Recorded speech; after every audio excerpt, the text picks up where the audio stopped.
European country या Shenzhen visa, ये आसानी से लग जाता है या इसके लिए पहले से कोई ख़ास तैयारी करनी होती है? शेंजन वीज़ा के लिए आपको ट्रैवल हिस्ट्री का होना ज़रूरी है। इसमें 26 कंट्रीज़ हैं। जो भी आपको मुल्क वीज़ा देता है शेंजन, तो उस मुल्क से आपने एंट्री करनी होती है। इस वीज़ा के लिए बेसिक रिक्वायरमेंट क्या है और इसके लिए हमारे पास जो बैंक स्टेटमेंट होती है वो एटलीस्ट कितनी होनी चाहिए? बैंक स्टेटमेंट में कम से कम 7 से 8 लाख रुपए पर इंडिविजुअल होना ज़रूरी है। शेंजन की जितनी कंट्रीज़ हैं उसकी 80 यूरो ही फीस है।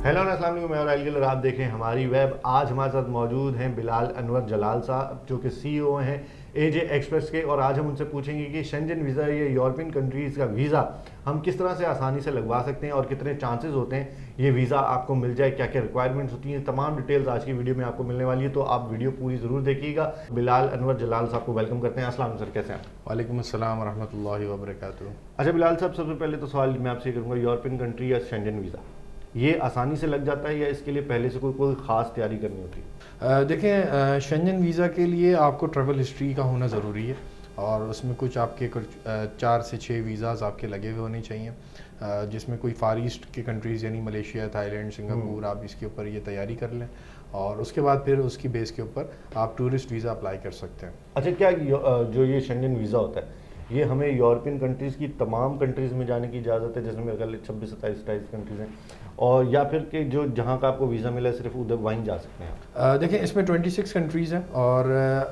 जिस भी कंट्री आपको जो है वो जो भी आपको मुल्क वीज़ा देता है शेंजन, तो उस मुल्क से आपने एंट्री करनी होती है इसमें। ठीक है। और उसके बाद फिर आप 26 कंट्रीज़ में आप घूम सकते हैं, जा सकते हैं बिना किसी एंट्री और एग्ज़िट स्टैम्प के।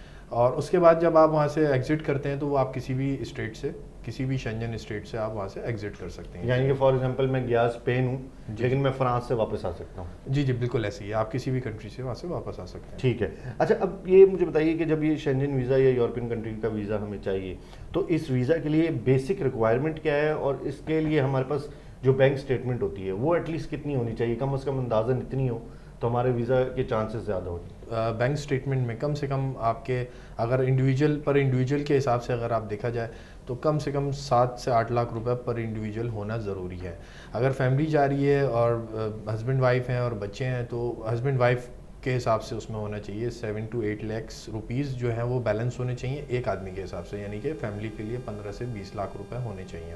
और इसके अलावा जो है वो आपकी जो जॉब या बिजनेस, उसके हवाले से डॉक्यूमेंट्स होने चाहिए उसमें। जॉब का लेटर, जॉब कंफर्मेशन, जैसे अगर आप जॉब करते हैं तो आपको कंपनी लेटर होना चाहिए, सैलरी स्लिप्स होनी चाहिए उसमें, लास्ट 3 मंथ्स की वो रिक्वायर्ड करते हैं, बैंक स्टेटमेंट लास्ट 6 मंथ का रिक्वायर्ड करते हैं। और इसके अलावा अगर कोई बिज़नेस करता है तो उसके टैक्स के डॉक्यूमेंट्स और उनके इंट्रोडक्शन लेटर, उनके लेटर हेड के ऊपर उनकी बिज़नेस के हवाले से उनकी डिटेल्स। शेंजन वीज़ा का प्रोसेस क्या होता है? जैसे फॉर एग्जांपल मैं पंजाब में, लाहौर में कहीं भी रहता हूँ, या फैसलाबाद में रहता हूँ, या मैं KPK में कहीं रहता हूँ, पेशावर में, बलूचिस्तान में, सिंध में, तो ये कहाँ जाके अप्लाई करना है? इसका प्रोसेस किस तरह से? इस्लामाबाद के जो एप्लीकेंट्स हैं KPK और पंजाब के, वो इस्लामाबाद के थ्रू अप्लाई करते हैं। डायरेक्ट एम्बेसी में भी कुछ कंट्रीज़ एंटरटेन करती है और कुछ जो है वो ड्रॉप बॉक्सेस के थ्रू आप उसको अप्लाई कर सकते हैं। और कराची वाले यानी सिंध और बलूचिस्तान वालों के लिए भी ये सहूलत यहाँ पे मौजूद है ड्रॉप बॉक्स की, तो वो यहाँ ड्रॉप बॉक्स से भी अप्लाई कर सकते हैं। जैसे शेंजन वीज़ा लग गया तो अब कितना दौरानिया है आपका कि आप इस टाइम पीरियड में ट्रैवल कर सकते हैं, फिर वो वीज़ा एक्सपायर हो जाएगा? और दूसरी बात ये है कि जब शेंजन वीज़ा लग जाता है तो हमारे पासपोर्ट का कितने दर्जे बढ़ जाते हैं? इसमें जो टाइम होता है वो बहुत लिमिटेड होता है, महीने का टाइम होता है। 15 से 20 दिन या महीने का टाइम आपको एम्बेसी देती है जिसमें आपने ट्रैवल करना होता है। जब आप वीज़ा अप्लाई करते हैं तो आप जो आपका पर्पज़ ऑफ ट्रैवल होता है और आपका जो जितने दिन आपने वहाँ रुकना होता है वो आपने उसमें डॉक्यूमेंट्स में अपने शो करना होता है, तो वो उसी हिसाब से जो है वो एम्बेसी आपको वीज़ा इशू करती है। और उसमें टाइम ड्यूरेशन का जो होता है वो उतना ही टाइम वो आपको देते हैं वीज़ा अवेल करने का और वहाँ पे स्टे करने का भी। तो और दूसरा आपका सवाल था कि वो दर्जात जो बुलंद हो जाते हैं, तो उसमें ये है कि ये देखें, ये US और कनाडा से पहले ही समझ लें कि एक पहला स्टेप है ये US कनाडा से पहले। यानी आपका अगर शेंजन वीज़ा लग जाता है तो आप फिर इजीली आपको UK US और कनाडा जो है वो आप इस पर अप्लाई कर सकते हैं शेंजन के बाद। अच्छा, कुछ लोग होते हैं जो उनको एकदम से शौक चढ़ता है, जी मैं यूरोप जाऊंगा घूमने या किसी भी चीज़ के लिए, तो नया नया पासपोर्ट बनाते हैं, कोरा पासपोर्ट होता है, कहीं का वीज़ा नहीं लगा होता, तो वो अप्लाई करते हैं तो उनके कितने चांसेस होते हैं कि उनको वीज़ा मिल जाए? देखिए उसमें लेस चांसेस होते हैं काफ़ी, क्योंकि आपको as a tourist, genuine tourist आपको शो करना होता है एम्बेसी के सामने।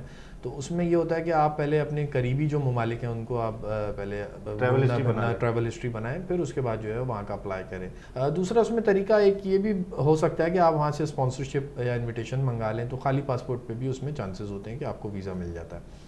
और इसमें बिजनेस के अगर पॉइंट ऑफ व्यू से देखें, बिजनेसमैन जो जी बिजनेस ट्रैवल जो होता है, कॉन्फ्रेंसेज होती हैं डॉक्टर्स की, तो उनको जो है वो खाली पासपोर्ट पे, कोरे पासपोर्ट पे उनको चांसेस ज़्यादा होते हैं मिलने के। जैसे बहुत सारे लोग हैं जिनके रिश्तेदार बाहर होंगे या दोस्त बाहर होंगे या कोई भी जानने वाला बाहर होगा, और वो अगर इनविटेशन लेटर भेज दें कि जी हमारे बच्चे की शादी है या ये है फलाना है टमाका है, तो आप जो है इनविटेशन हम आपको भेज रहे हैं और इस पर आप आ जाएं, तो इसमें कितने चांसेस होते हैं और क्या ब्लड रिलेशन होना ज़रूरी है उनके साथ? देखिए ज़्यादातर शेंजन की जो स्टेट्स हैं उनके रूल्स ये हैं कि उस जो इनविटेशन आता है वो एक सरकारी गवर्नमेंट के डॉक्यूमेंट के ऊपर आता है ज़्यादातर, तो वो उसमें एक श्योरिटी आ जाती है जिसमें चांसेस जो है वो ज़्यादा बढ़ जाते हैं, क्योंकि गवर्नमेंट उसमें इन्वॉल्व हो जाती है। तो ये एक उसमें पॉसिबिलिटी हो सकती है कि दोस्त और अहबाब से भी, मतलब करीबी रिश्तेदार से भी आप मंगा सकते हैं और दोस्तों से भी मंगा सकते हैं। शेंजन वीज़ा जब आप अप्लाई कर रहे हैं यूरोप के लिए, तो इसकी फ़ीस क्या है? लोगों को नहीं पता होता कि जी कितने पैसे लगेंगे। एक तो वीज़ा फ़ीस होती है वो 80 यूरो है,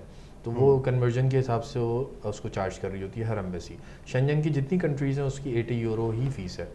80 यूरो। इसके अलावा अगर आप कोई ड्रॉप बॉक्स के थ्रू जमा कराते हैं तो उसमें ड्रॉप बॉक्स के भी अपने चार्जेस होते हैं, कोई 25 से 35 यूरोस के बीच में। पाकिस्तानी तकरीबन जो है वो 23,000 रुपये के करीब, 23 से 25,000 रुपये अभी आजकल जो डिपेंड करता है कि यूरो कितना है। अच्छा, जब हम टूरिस्ट वीज़ा की बात करते हैं तो कुछ कंट्रीज़ हैं जो आपको 3 महीने का टूरिस्ट वीज़ा दे देती हैं, कुछ कंट्रीज़ हैं वो 6 महीने तक का भी आई गेस देती हैं, लेकिन जब यूरोपियन या शेंजन वीज़ा की बात आती है तो ये आपको कितनी मैक्सिमम दिनों का या महीनों का टूरिस्ट वीज़ा देती है?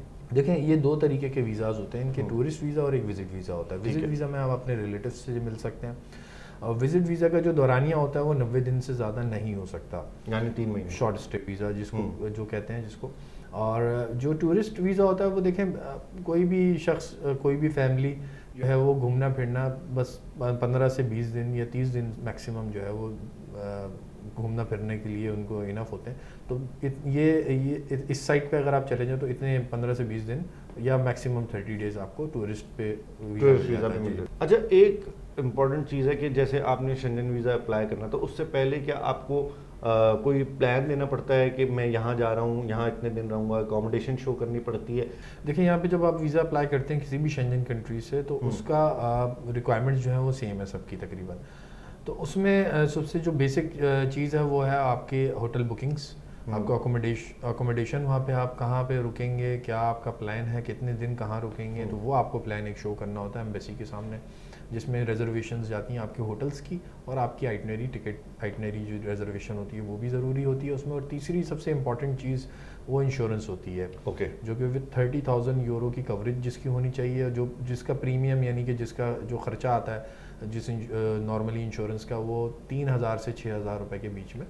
मतलब कि 3 से 6,000 में आपको इंश्योरेंस मिल जाती है, जो कि यूरोप में आपकी 30,000 यूरो तक की आप सेफ रहते हैं कि अगर इतना आपका खर्चा वहाँ पे खुदा न खास्ता हादसा कोई पेश आ जाता है, 30,000 यूरो तक आपको वो कवर देती है। जी बिल्कुल ऐसी है। और उसमें फिर लगेज का भी जो है वो कवरेज होती है। ज़्यादातर इंश्योरेंस कंपनीज जो है वो लगेज को भी कवर कर रही होती है, अगर लगेज लॉस हो जाता है तो उसमें भी वो कवर कर रही होती है वो इंश्योरेंस। ठीक है। अच्छा, अब 26 कंट्रीज़ हैं यूरोप में, तो कुछ ऐसी कोई कंट्रीज़ हैं जहाँ से अप्लाई करें तो वहाँ से कुछ थोड़े ज़्यादा चांसेस हों कि आपका वीज़ा लग सकता है? देखिए चांसेस के हिसाब से तो यूरोपियन यूनियन एक ही है, और शेंजन का जो वीज़ा है वो यूरोपियन यूनियन ही देती है, तो उसमें कोई ऐसे चांसेस नहीं होते कि कोई कंट्री ज़्यादा दे रही है या कम दे रही है। हाँ ये ज़रूर है कि हम ये कहते हैं कि एप्लीकेंट्स को कि वो अपने कन्वीनियंस के हिसाब से जो है वो वीज़ा अप्लाई करें, तो जहाँ पे एम्बेसीज में जो है वो खुद अपीयरेंस हो तो वो ज़्यादा बेहतर रहता है। अच्छा, जब शेंजन वीज़ा लग जाता है, आप चले जाते हैं वहाँ पर, तो आपकी वहाँ पे जो स्टेट्स 26 हैं उसमें ट्रैवल करना कितना आसान है, कितना मुश्किल है, या ट्रैवलिंग के लिए क्या चीज़ वहाँ पे ज़्यादा बेहतर है? फ़्लाइट ज़्यादा बेहतर है, ट्रेन ज़्यादा बेहतर है, और वो चीप है या महंगी है? देखिए यूरेल थोड़ी सी महंगी पड़ जाती है इसमें, और डोमेस्टिक फ़्लाइट्स जो है वो चीपेस्ट है। इसके अलावा अगर आपके पास लाइसेंस है, इंटरनेशनल लाइसेंस है, तो आप गाड़ी रेंट पे लें तो वो सबसे ज़्यादा बेहतर वही रहता है, सस्ती पड़ती है बहुत। अच्छा, लेट सपोज अगर किसी का खुदा न खास्ता वीज़ा रिजेक्ट हो जाता है फॉर कोई भी रीज़न, तो क्या रीज़न बताती है एक तो एम्बेसी, और दूसरी बात ये कि जब रिजेक्ट हो जाता है तो उसके कितने अरसे बाद आप वापस अप्लाई कर सकते हैं? देखिए बिल्कुल रीज़न बताती है, उसमें आपके पास जो रिफ्यूज़ल लेटर है उसमें उन्होंने टिक किया हुआ होता है जो भी आपकी वजह थी रिफ्यूज़ल की। और दूसरा उसमें आप कभी भी अप्लाई कर सकते हैं, फ़ौरन नेक्स्ट डे भी आप अप्लाई कर सकते हैं। मतलब इसमें ये रिस्ट्रिक्शन नहीं है कि आप जो है वो 3 महीने या 6 महीने जैसे दूसरे कंट्रीज़ में होता है, तो इसमें आप फ़ौरन अप्लाई कर सकते हैं। ठीक है, thank you so much Bilal साहब, आपने इतनी सारी इन्फॉर्मेशन शेयर की हमारे साथ शेंगन वीज़ा से रिलेटेड। जज़ाकल्लाह सर। इसी के साथ आज की वीडियो यहीं पे ख़त्म करते हैं और उम्मीद करते हैं कि ये वीडियो ज़रूर आपको पसंद आई होगी और बहुत सारे लोगों को इससे फ़ायदा भी होगा और बहुत सारी इन्फॉर्मेशन भी आप तक पहुंची होगी। तो आप हमारे चैनल को लाइक कर सकते हैं, सब्सक्राइब कर सकते हैं, शेयर कर सकते हैं। मैं हूँ राहिल गिल, खुदा हाफिज़।